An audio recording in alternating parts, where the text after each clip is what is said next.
This podcast is made possible with collaboration and input from the LinkedIn Digital Transformation Group with reference to Google News and Wikipedia.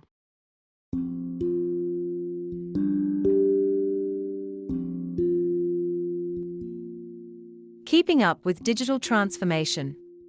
Gabe, how many windows are there in New York City? Andy, what? Gabe, critical thinking. Common, on-the-spot question asked in an interview. Andy, okay. Let me think. Are you counting car windows? Gabe, no. How far away is the sun? Andy, 93 million miles.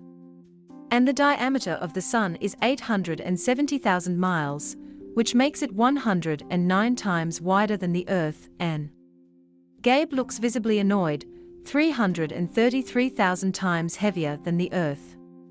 Gabe, shut up about the sun. Shut up about the sun. Whether or not you have seen The Office, US, and know that Gabe is annoyed that Andy's answers are correct because he dislikes him, you probably know that critical thinking questions are used to evaluate a candidate's thinking process. In fact, the World Economic Forum's WEF, The Future of Jobs Report 2020 states that critical thinking is among the top skills employers see as rising in prominence in the lead-up to 2025, along with analysis, problem-solving, and self-management skills. Although all these skills were required decades ago as well, they are more important now because organizations worldwide are facing a reskilling emergency as technology increasingly automates more tasks. Organizations need to redefine the roles of their employees as they are likely to require a different set of skills and capabilities. While hard, technical skills, programming languages, knowledge of common operating systems, AI, etc., are in demand, it is those enduring capabilities which will help employees adapt their hard skills to the changing environment and acquire new skills. Muhammad Umar, head of HR, Standard Chartered Bank Pakistan, SCB, says that in the banking industry alone, 7,000 new jobs will be created in the next 5 years and the dimensions of 17,000 jobs will change. There is a dearth in the market for new positions because the demand is more than the supply. In order to overcome this, we reskill our employees to enable them to take on the new roles that come. The key element in our strategy is building a future-ready workforce. Arij Khan, VP Digital, Telenor Pakistan, agrees. At Telenor Pakistan, we are investing in upskilling our workforce because the way of work, customer demands, and market dynamics are evolving. Given that banks, telecoms, and e-commerce companies are at the forefront of digitization in Pakistan, Aurora spoke to some of the top players in these sectors to find out where the lacunae are in the talent pool they hire and what they are doing to upskill their employees. What employees need. When companies hire, some look for strong academic credentials or what you have accomplished, and others look for how passionate a candidate is about the potential job. Of the stakeholders Aurora spoke to, only one recruited their digital talent exclusively from LUMS and IBA, the others Asiatic Public Relations, April, Daraz, Foodpanda, SCB, and Telenor Pakistan, do not necessarily look at education as a filter, and although some prefer candidates with basic digital or technical skills, it is the enduring capabilities that are more important to them. As Imran Salim, Group Vice President Commercial, Daraz, puts it, technical or functional skills are not that important for us, as they can be learned today or tomorrow, unlike soft skills. Critical thinking. Of the top enduring capabilities companies believe are necessary, the most important was critical thinking or creative problem solving. According to Imshaz Noor, CEO, Orange Fox, you can tell someone has good critical thinking skills if they are good at math teaches logic and analysis. If I ask, how many ping-pong balls can you fit in a shipping container? A candidate's thinking process should demonstrate logical reasoning to answer such an abstract question. However, asking abstract questions during an interview might not always be the best way to gauge critical thinking skills. Armin Rammal, Director, April, suggests that some people may not even realize that they have the ability to think critically. People deal and solve a whole host of personal problems every day, so they may well have those skills. It is the fault of the interview process, which is so formal, and companies may be better off having a get-to-know-you chat rather than asking typical questions. A general weakness in critical thinking skills seems to be a fairly common complaint among many companies, and a reason why this may be is that our schooling system is based on just listening or learning, rather than asking questions and holding meaningful discussions. It is a well-established fact that if students are encouraged to use logic and reasoning to question the information given to them, they are more likely to develop critical thinking skills. According to Syed Yawar Iqbal, ECD, JWT Gray, Pakistan, another factor that enters the equation is simply laziness. If people in Pakistan can learn to be on Tinder with multiple profiles or understand how to torrent movies and TV shows, I am sure they are capable of smart problem solve as well. Salim opines that to encourage critical thinking, organizations should define simple and common goals for their employees. A campaign manager has designed a great campaign, but what is the end goal? There must be a simple objective everybody is working towards. For Daras, it is about acquiring 100 million customers by 2030. We define pathways for people to follow, but everyone must understand the goal. Giving them this information and then letting them get on with it allows them to be more critical in their thinking. Rian Akhtar, CDO, Karandaz, says the issue is a lack of analytical skills. We have developers, coders, project managers. The question is, can they use their technical skills to solve a business problem? People who are good at developing technology are not so good when it comes to using that technology on a business problem, such as increasing sales or reducing costs. For instance, even in this day and age, you find digital products with clunky interfaces. Engineers who develop these interfaces need to understand the emotional, psychological, and rational needs of the product's users and translate them into the interface's design. We are getting better at this, but compared to the rest of the world we are far behind. Kareem also opines that analytical skills, along with AI, visualizing, financial modeling and sound knowledge of how tech works overall are important. Ability to unlearn. To gain new skills, employees often need to unlearn what they have learned at college or at previous organizations. Mental agility and adaptability are what enable employees to let go of preconceived notions and adapt to new roles. According to Salim, the ability to learn and unlearn and thrive in uncomfortable situations is very important. Technical and functional skills can be learned on the job, even if you are a medical student who comes here. But you must be prepared to move out of your comfort zone. Most Daras employees have taken courses to learn a programming language called SQL, which we use to input information to get various data from business data warehouses. Whether it is a salesperson that goes into the city every day or a digital strategist, the ability to retrieve the right data and identify trends and patterns is important. Umar adds that unlearning is more of a challenge for older employees. People who have been working in a certain way for 25 years and now have to adapt to new ways of working, that is where unlearning comes in. The problem is that we don't unlearn how we used to work, we try to manipulate new ways of working with old ways of working. Finding passion. What I look for when I am hiring is how passionate a person is. There are many positions in my department that require digital as a core skill set: digital project managers, data scientists, and UX or UI developers. But at Telenor Pakistan, we are not necessarily looking for people with these skills only. Skills can be taught, but the right attitude makes all the difference, says Khan. It is about how invested you are in your own learning and how passionate you are about the job. When you work at a telco, 95% of the burden is making believers out of non-believers. One needs to be able to tell a story and be invested in the delivery of that transformation. Noman Azhar, CDO, JS Bank, says companies should be placing people in jobs they are happy doing. If a candidate for an administrative role shows more interest and capabilities for an HR role, hire him for HR instead. If someone has a degree in finance but is interested in technology, put them in a relevant role. Being empathetic. Given that the end goal of most companies is to serve their customers, empathy helps employees not only to understand what they want, it makes them more patient and understanding during teamwork. Salim stresses that the most important skill for him is empathy because one should be able to put oneself in another person's shoes and think from that perspective. We might think that displaying the latest Samsung phone as the first search result for Samsung phone on Daraz is a good idea because customer ko chahiye hoga.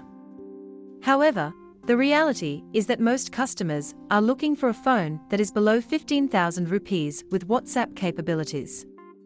To be effective, employees must be able to rewire their own preferences and empathize with a larger audience. Self-improvement. Self-improvement has always been an important aspect of career progression. However, in this age of disruption and change, it has become critical for professionals across all levels to constantly be on the alert about new trends and methodologies.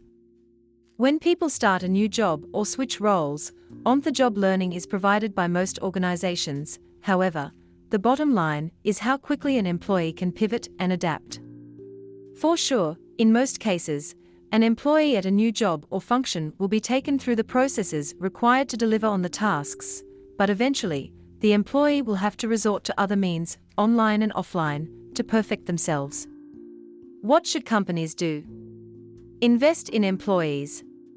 Not everyone has the motivation, time, or money to take a course in SEO or improve their leadership skills.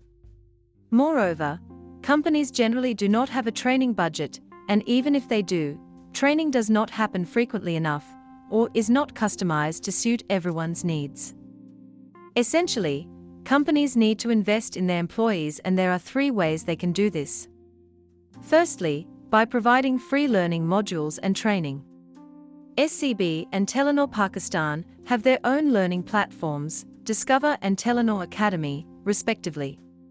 According to Karam Abid, Head Country Technology Management, SCBP, Discover has topics ranging from data and analytics fundamentals to sustainable finance foundations, and the platform has a 90% digital adoption rate.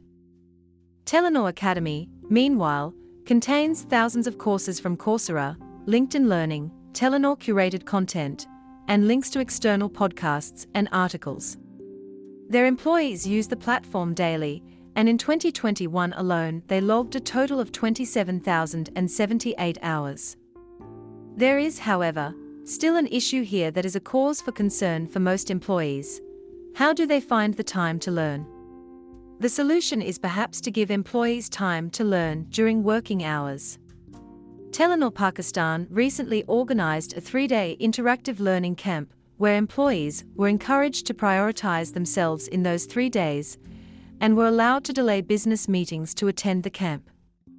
SCB is also working on changing their performance management system, whereby the differentiation between an excellent and good performer will be based on intrinsic motivations for improvement. According to UMA, SCB will be the first organization that will reward people for developing themselves. And in return, we will gain upskilled people ready to take on future roles. Secondly, mentor and guide. Salim is a firm believer in this method. In his view, startups have an edge due to the open-door policy they practice, so that their top management tends to be directly in touch with the majority of their employees. Direct communication enables us to identify who requires what kind of training. For example, a software developer should know more than coding, he should also be connected to the business. We work towards giving them exposure to the business side so that when they go back to their own functions, they understand what the priorities are. Employees need to think not only in terms of their career paths, but in terms of their learning path as well, and this can be very different for each individual, which is why an open-door culture is beneficial in achieving this. Thirdly, provide well-being opportunities. Hyra Osman, head of talent acquisition, Foodpanda, says that her organization does this by offering yoga and Zumba classes during work hours, free counseling services, sessions with nutritionists for a healthy diet, and free health screenings. Offer cross-industry exposure. Companies across different industries can partner to give their employees exposure to skill sets and learnings that each player excels in and vice versa. Telenor Pakistan recently initiated a 6-month cross-industry program with Unilever Pakistan with the objective of helping companies explore untapped areas where they can collectively move forward, leverage each other's strengths, and bring success. Such programs enable participants to upskill their capabilities with cross-industry experience and plug those learnings into their respective organizations.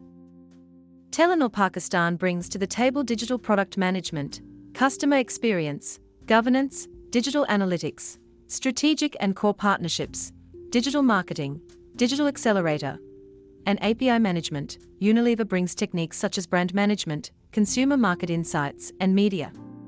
So, while Telenor Pakistan is capitalizing on brand development areas and learning to understand Unilever's digital transformation journey, Unilever is exploring achieving operational excellence and how this can improve customer experience through digital transformation.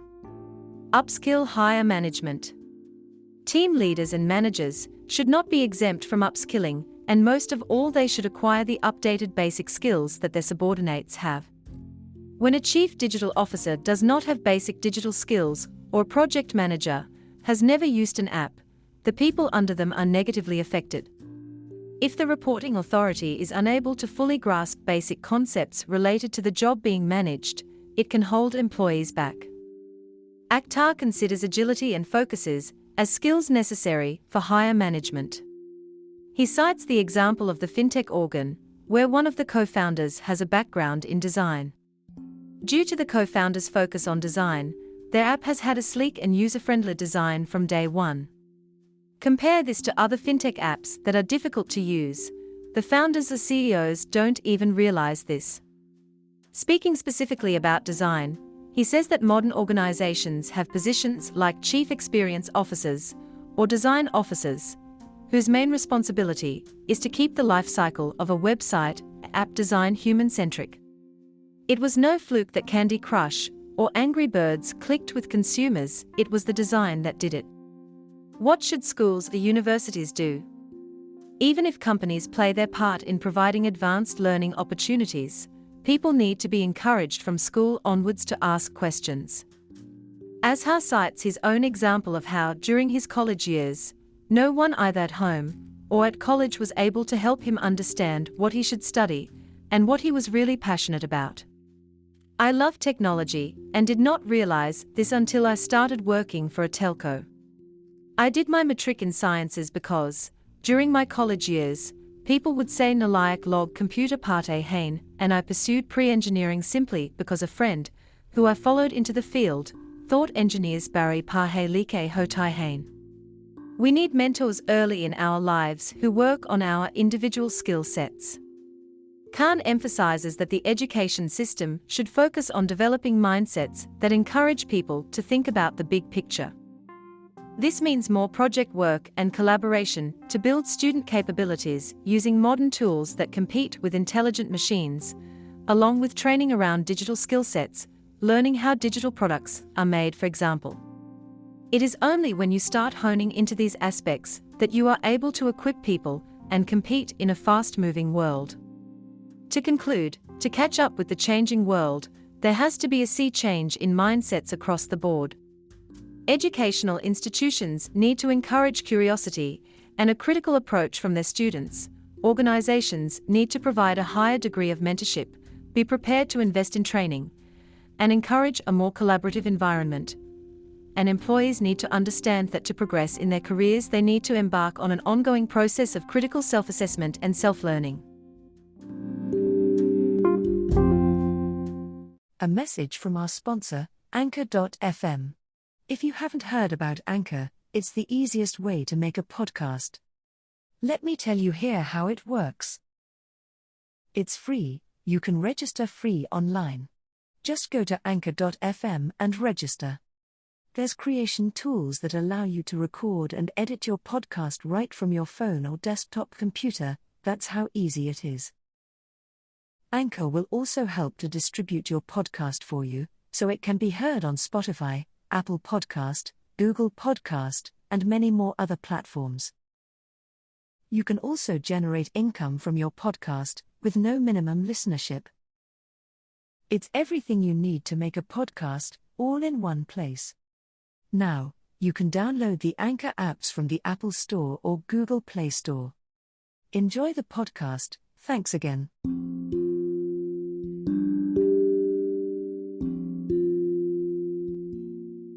The 5 fronts of digital transformation in the middle market. The past 18 months have brought unprecedented challenges to businesses of all sizes, and the U.S. middle market was not immune. The National Center for the Middle Market, NCMM, has been tracking the performance and sentiments of companies between $10 million and $1 billion in annual revenues since 2012. After experiencing negative growth rates in 2020, the average revenue growth for the period of June 2020 to June 2021 was 8%. That's good news, as average annual growth dating back to 2012 has been approximately 6.5%. However, a closer look reveals a split recovery. 45% of companies reported revenue growth of 10% or more, but another 34% experienced flat or declining revenue. Employment growth also returned to positive rates, with an average growth of 5.9% across the sector. In addition, 70% of the middle market workforce reported being back to their primary work location as of June 2021. Leaders of mid-size companies also cited the 2 most difficult aspects of running their business in the current environment. 51% said they are challenged by employee communications, engagement, and productivity, and 45% reported issues with customer engagement. The severity of these challenges varies by industry. For example, 60% of healthcare companies say they struggle with employee engagement, and 55% of construction companies find it difficult to engage customers in new and beneficial ways.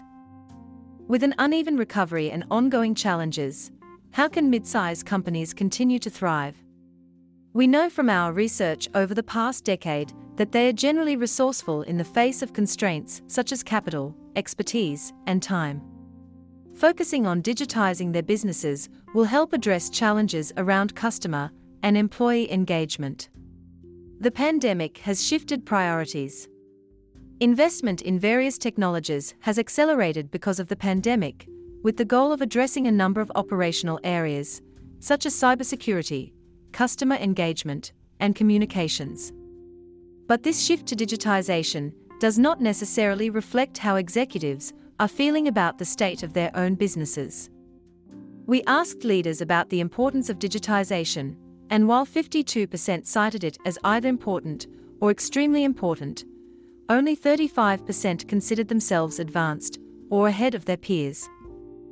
In addition, only 46% of middle-market companies say they have a digital roadmap built into their strategy, meaning the rest either have no defined plan or are unable to address it at this time.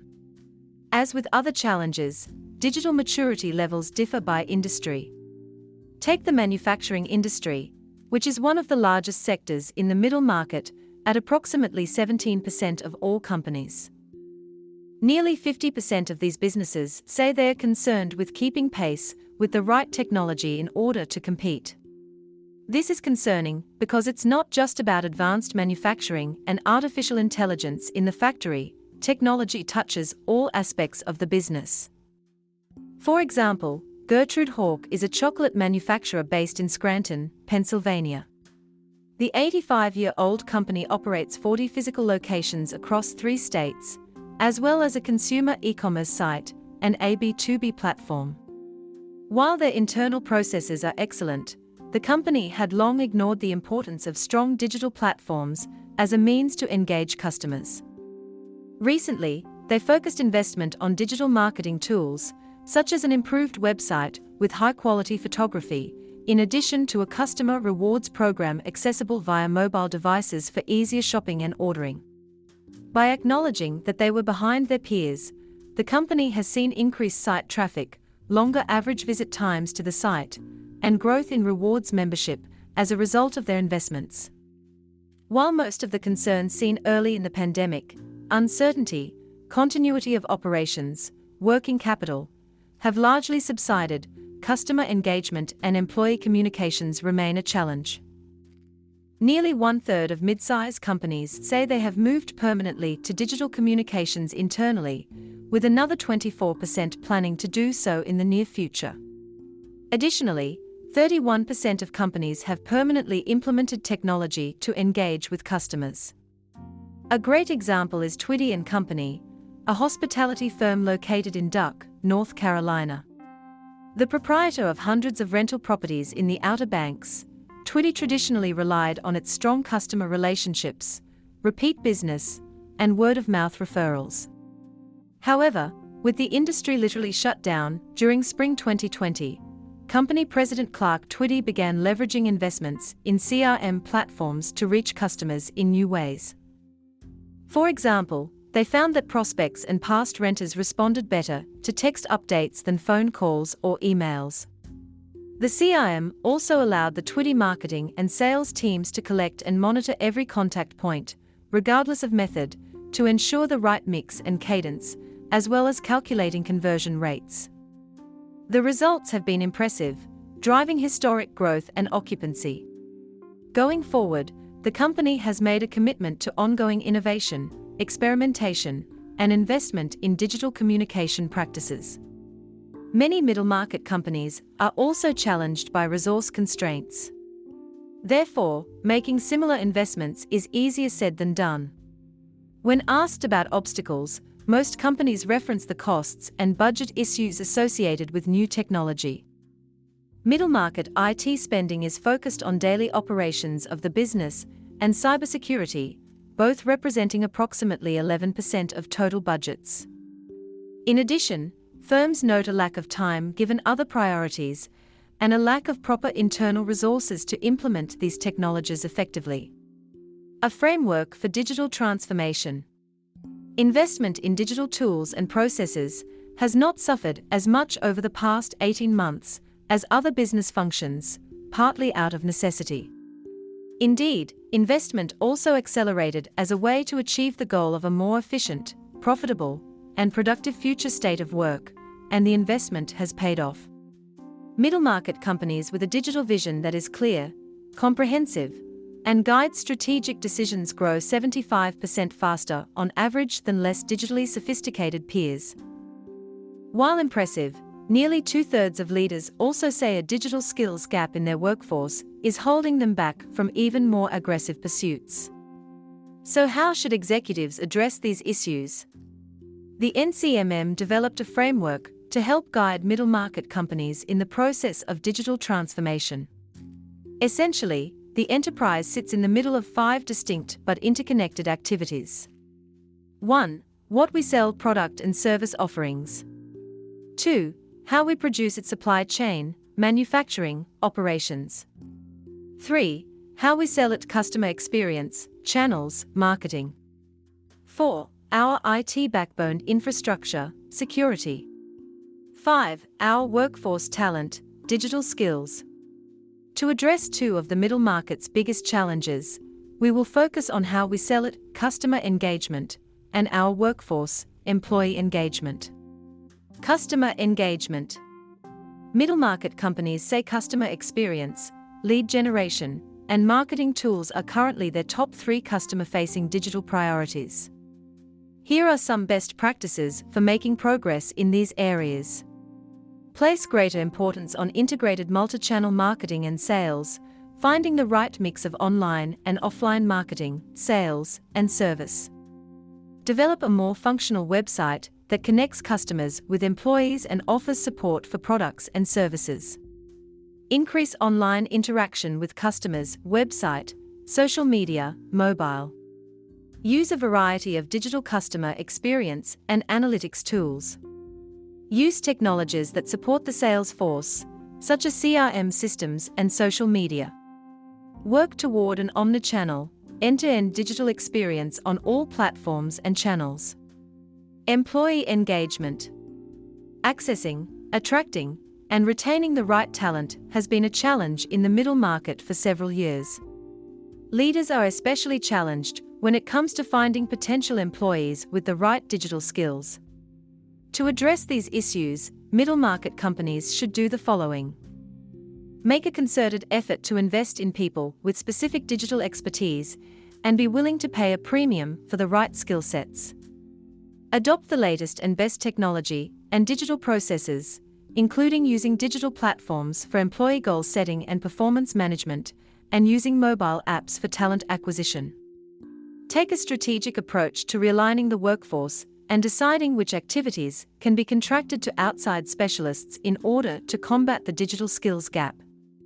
Provide career training and development and clear career paths.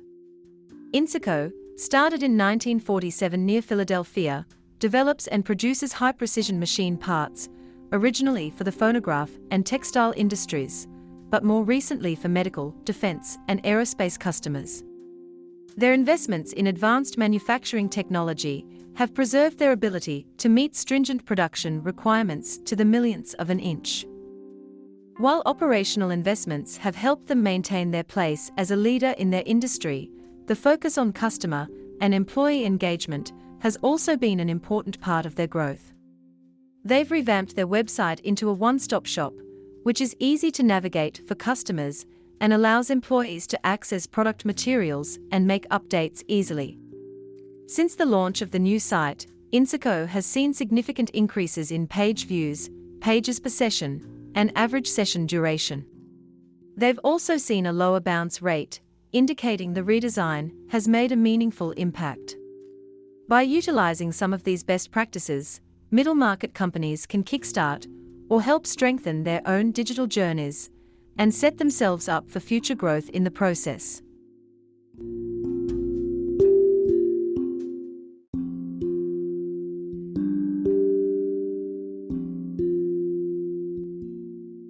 Digital mindfulness, being digital instead of doing digital.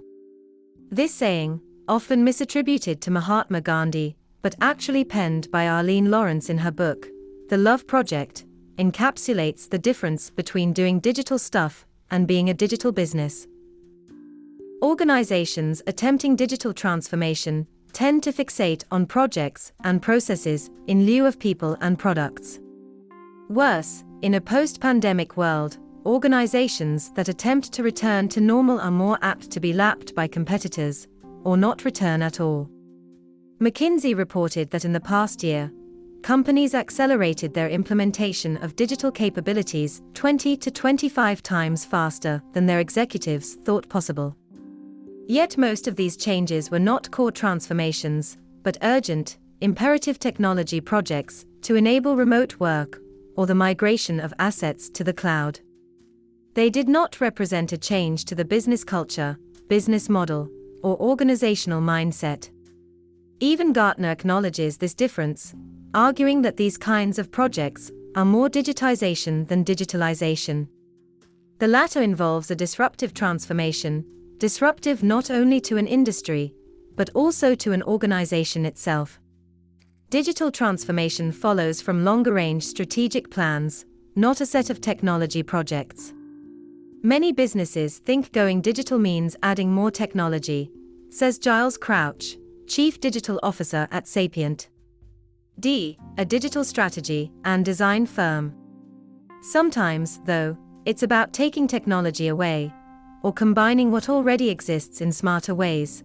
Crouch observes it is a challenge for many executives to think in terms of two worlds at the same time, the physical and digital worlds that people inhabit, and how they behave differently in each. Indeed, a cautionary pre-pandemic study led by North Carolina State University revealed more than half of organizations' investments in digital transformation initiatives have been wasted. Stanford University Executive Program Director, Behnam Tabrizi, explains, fundamentally, it's because most digital technologies provide possibilities for efficiency gains and customer intimacy. But if people lack the right mindset to change and the current organizational practices are flawed, digital transformation will simply magnify those flaws. CPG manufacturer Mars has implemented some fancy tools and capabilities, according to its Chief Digital Officer, Sandeep Dadlani, but its secret ingredient is the amplification of its employees. The company has trained and immersed over 20,000 of its people in design thinking, 30,000 in data and analytics, and 8,000 in AI and machine learning. Not only has Mars gone big with digital, but it also has put a speedometer on its transformation. Our way of looking at digital is to go 100x, a 100 times faster pursuit of our purpose, Dad Lonnie says. How urgent is it to be digital rather than simply do digital stuff? Only 11% of 1,140 business executives surveyed by McKinsey earlier this year believe their current business models will be economically viable through 2023. Digital transcendence versus digital transformation. When we are constantly in a state of doing, we lose the big picture, contends Jim Stadler, EVP and Chief Marketing Officer with First Midwest Bank. Being digital is a way of life and how you operate the business. If it's just another project, it's not part of your DNA, says Stadler. Easier said than done. Many executives have recurrent nightmares about the emergence of upstarts in their industry. That kind of agility can seem unreachable for legacy company executives. Startups today are born and bred digital. So if your business cannot adopt a startup state of mind, then expect a digital upstart to upset your market. But the prospect of digital native upstarts should be more than a psychological torment to executives. Rather, it should motivate them to change both their mindsets and their organization's entire DNA. 4 steps toward achieving digital mindfulness. Being is about authenticity, while doing is about achievement. Customers, investors, and partners can tell the difference. Being can be a transcendent state not only for individuals, but also for your organization as a whole. But ultimately, the consilience of doing and being is essential. They must be balanced. Mindfulness suggests that our existence is primarily shaped by our minds. We can become what we think. Accordingly, keys to achieving digital mindfulness on the path to being truly digital include being intentional rather than responsive to the activities and situations within and around the business. Embrace and be part of the metamorphoses happening both inside and surrounding your market. Being open to and aware of the whole of the business and market, not just seeing it as a set of components. This allows for new framing, resulting in the emergence of new and broader digital business models. Being non-judgmental about what's happening with employees, customers, suppliers, partners, competitors, regulators, etc. Instead, accept the ebbs and flows of the entire ecosystem. This allows for less reactionary, more strategic thinking about how to achieve interconnectedness. Being self-actualizing by seeing your business compassionately through the eyes of others, and not just your immediate stakeholders. This will help you conceive new ways to augment their experience, or introduce new individuals to what you offer. Western culture places a lot of emphasis on doing, or getting things done. This manifests in a project mindset instead of a product mindset, leading an organization to be focused inward rather than on its place in the world. We must remember our customers, partners, and employees are human beings, not human doings. The more your strategy empathizes with and accommodates their raisons d'etre, the more your organization will achieve a change to its cultural genetics and ascend to a higher state of being. Thank you for listening. If you like this podcast, please subscribe and share it with your friends and colleagues.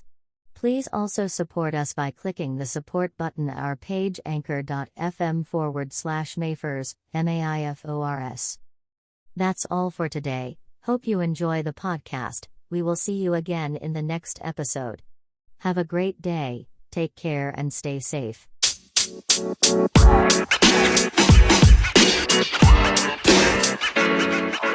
You know, man.